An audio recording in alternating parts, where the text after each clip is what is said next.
العافيه. اهلا وسهلا. اهلا وسهلا. Siz de herkes yerden alsın. Ahlan وسهلا.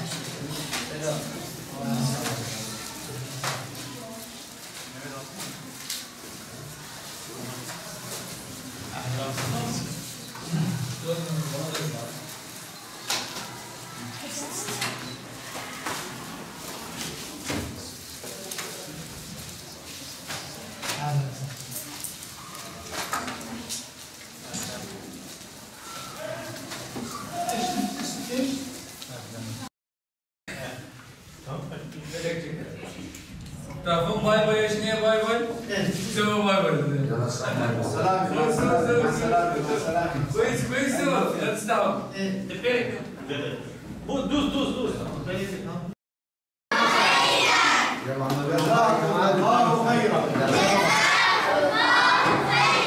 Söyle,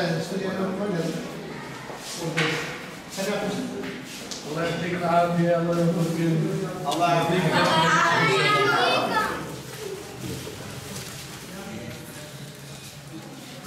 Kabil.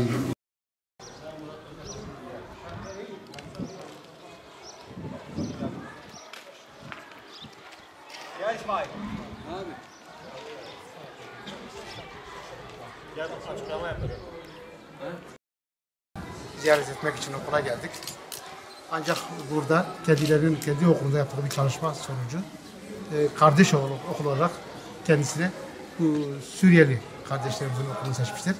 Ve çeşitli hediyeleri getirip çocukları bugün anı sıra hem sevindirdi hem bizi de sevindirdi. Bu güzel davranıştan dolayı Murat kardeşime çok teşekkür ederim. Sağ olun.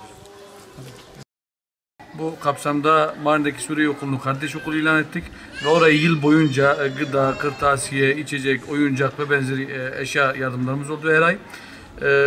Kızıltepe'de de bu okulun varlığından biz haberdar olunca açıkçası oradaki malzemelerin bir kısmını buraya da getirmek, hem müdürümüzle birlikte öğrencilerle tanışmak, onları sevindirmek, bir tebessüm oluşturmak, onlarla da paylaşmak ve hayatı güzelleştirmek için küçük de olsa böyle bir katkı sunmaya gayret ettik.